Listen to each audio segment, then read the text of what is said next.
Assalamualaikum warahmatullahi wabarakatuh. Selamat pagi Bapak Ibu mahasiswa-mahasiswi Magister Hukum yang saya banggakan. Kita ketemu lagi di pertemuan kita yang kedua dengan materi tindak pidana terorisme. Kali ini kita melalui perkuliahan asinkronus ya, melalui video YouTube. Nanti linknya akan saya share ke Komting. Nah, nanti Komting akan bagikan ke teman-teman semua. Jadi ketentuannya yaitu jangka waktu absensi 3 hari sejak hari ini ya. Berarti Minggu, Senin, Selasa terakhir ya, dengan menuliskan nama lengkap di kolom komentar video YouTube saya ini. Kemudian jika ada pertanyaan silahkan dituliskan di kolom komentar. Lalu nanti tolong di like dan subscribe ya Bapak Ibu, supaya semakin banyak nih subscriber saya. Nah, Bapak Ibu yang saya banggakan terkait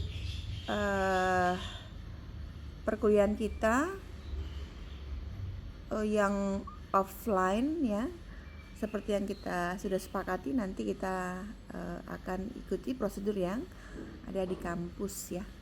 Baik, terkait tindak pidana terorisme, ini adalah hukum pidana khusus ya, salah satu tindak pidana khusus. Jadi menjadi perhatian bagi pemerintah di seluruh dunia ya, khususnya di Indonesia. Jadi legal standingnya Undang-Undang Republik Indonesia Nomor 5 Tahun 2018 tentang perubahan atas Undang-Undang Nomor 15 Tahun 2003 tentang penetapan peraturan pemerintah pengganti Undang-Undang Nomor 1 Tahun 2002 tentang pemberantasan tindak pidana terorisme menjadi undang-undang. Kemudian definisinya ya, terorisme adalah perbuatan yang menggunakan kekerasan atau ancaman kekerasan yang menimbulkan suasana teror atau rasa takut ya, serta rasa takut tadi secara meluas yang dapat menimbulkan korban yang bersifat massal dan atau menimbulkan kerusakan atau kehancuran terhadap objek vital yang strategis, lingkungan hidup, fasilitas publik atau fasilitas internasional dengan motif ideologi, politik atau gangguan keamanan. Bapak Ibu, sebelumnya saya mohon maaf ya, saya tidak menampilkan video saya ya. Kita buat suasana yang berbeda dulu ya. Jadi saya tampilkan kursi. Nah, kalau terkait motif ideologi, politik atau gangguan keamanan ya, ini banyak sekali isu-isu yang memecah belah ya, merusak sara ya, suku, agama, ras dan adat, saling memfitnah ya. Ini yang bahaya. Lisan kita kalau memfitnah ini bisa menghancurkan dunia. Ya, bukan hanya lisan tapi tangan kita di medsos bermain bisa membuat orang bertikai ya. Bukan orang aja, negara juga ya. Jadi kekerasan adalah setiap perbuatan penyalahgunaan kekuatan fisik dengan atau tanpa menggunakan sarana secara melawan hukum dan menimbulkan bahaya bagi badan, nyawa, dan kemerdekaan orang ya, termasuk menjadikan orang pingsan atau tidak berdaya.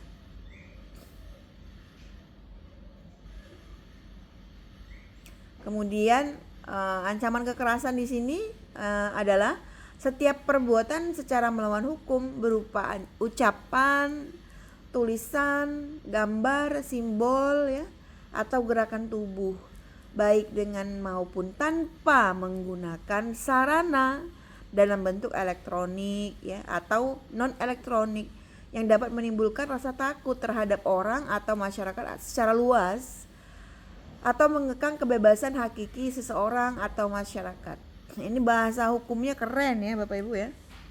Dengan maupun tanpa ya kan. Jadi diikatnya semuanya ya kan. Dengan maupun tanpa ya. Bahan peledak adalah semua bahan yang dapat meledak.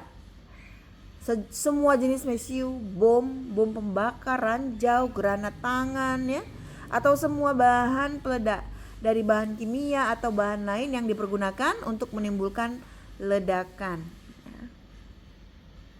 Bapak Ibu yang saya banggakan, ruang lingkup keberlakuan ya Perpu terorisme berlaku terhadap setiap orang yang melakukan atau bermaksud melakukan tindak pidana terorisme di wilayah negara Republik Indonesia dan atau negara lain, juga mempunyai yurisdiksi dan menyatakan maksudnya untuk melakukan penuntutan terhadap pelaku tersebut. Jadi sampai di luar yurisdiksi ya Indonesia ya.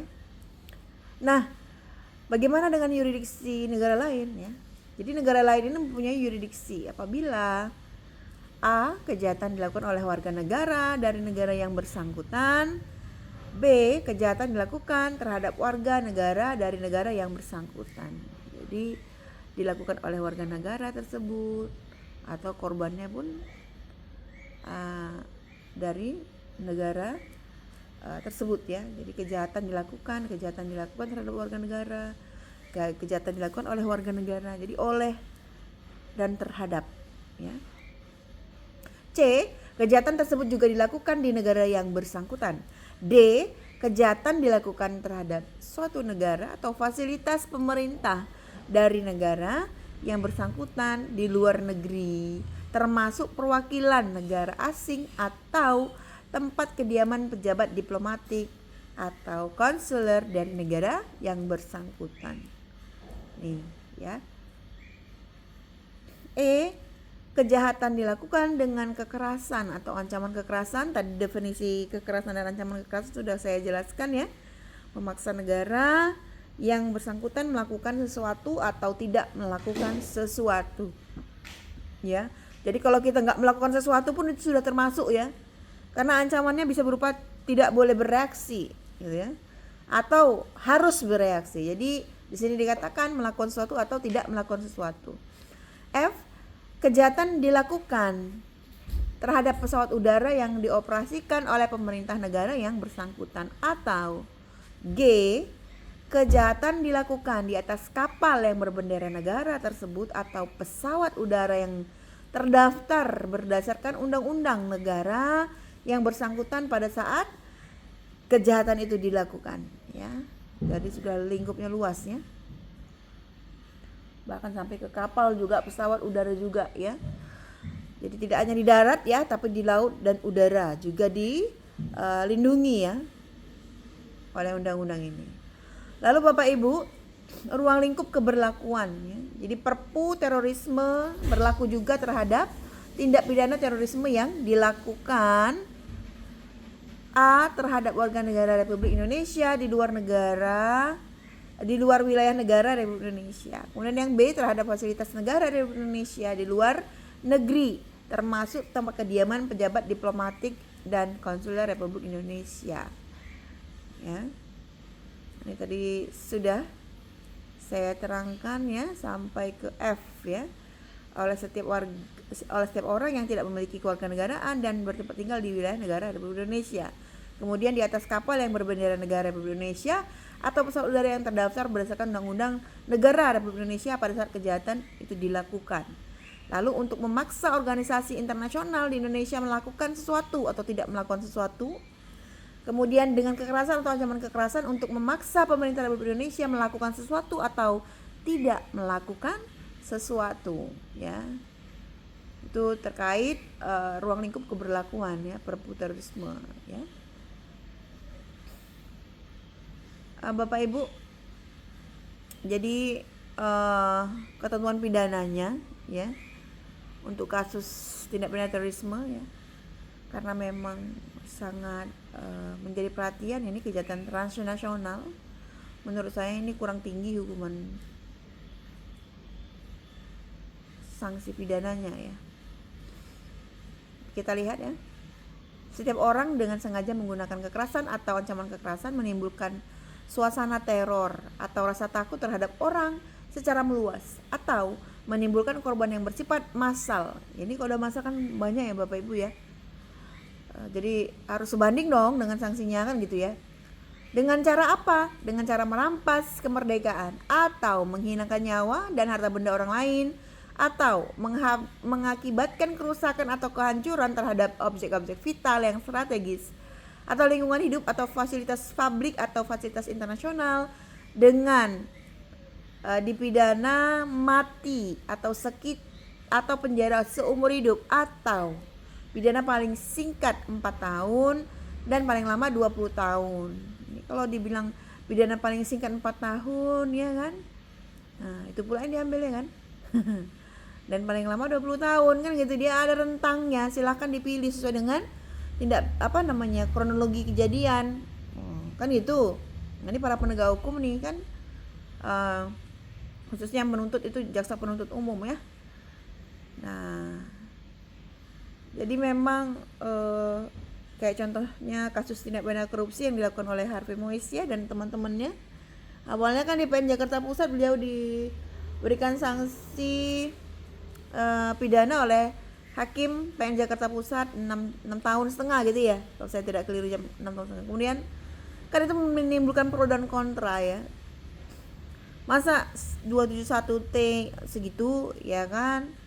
Sehingga memang ketika saya secara langsung diminta untuk memberikan pendapat terkait putusan yang diberikan oleh Hakim PN Jakarta Selatan, saya coba pelajari, saya buka, dan ternyata memang keliru Hakim menjatuhkan putusan seperti itu ya. Jadi tidak melihat aturan-aturan perma yang sudah ditetapkan oleh Jaksa Agung ya. Jaksa Agung, Hakim Agung ya. Akhirnya kan di pengadilan tinggi diputus 20 tahun ya kalau saya tidak keliru ya. Jadi kayak gitu Bapak Ibu. Jadi ada hal-hal yang memang penuntut umum itu dengan hakim ya kadang berbeda pendapat ya, tidak sepaham ya, namun kita berharap untuk penegakan hukum di Indonesia ya mereka akur-akur aja gitu, sehingga kolaborasinya yang solid, membuat keadilannya, menciptakan keadilannya. Jadi bukan hanya jaksa penuntut umum dan hakim, tapi juga Polri dan advokat. Jadi 4 pilar penegak hukum ini ya memang harus berkolaborasi dengan baik, tapi kolaborasinya dalam hal kebaikan, bukan dalam hal yang bekerja sama untuk kesesatan, maksudnya begitu. Baik Bapak Ibu yang saya banggakan, nanti kita lanjutkan lagi di minggu depan ya terkait pembahasan ketentuan pidana ini. Terima kasih atas waktunya. Selamat pagi, selamat weekend ya. Semoga hari kita menyenangkan. Semoga selalu diberikan kelimpahan rezeki, kesehatan, dan kesuksesan. Mohon maaf jika terjadi kesalahan dalam penyampaian. Kita ketemu lagi insyaallah dalam keadaan yang lebih baik dan lebih bersinar ya. Saya akhiri dengan wassalamualaikum warahmatullahi wabarakatuh. Selamat pagi semuanya Bapak Ibu. Terima kasih.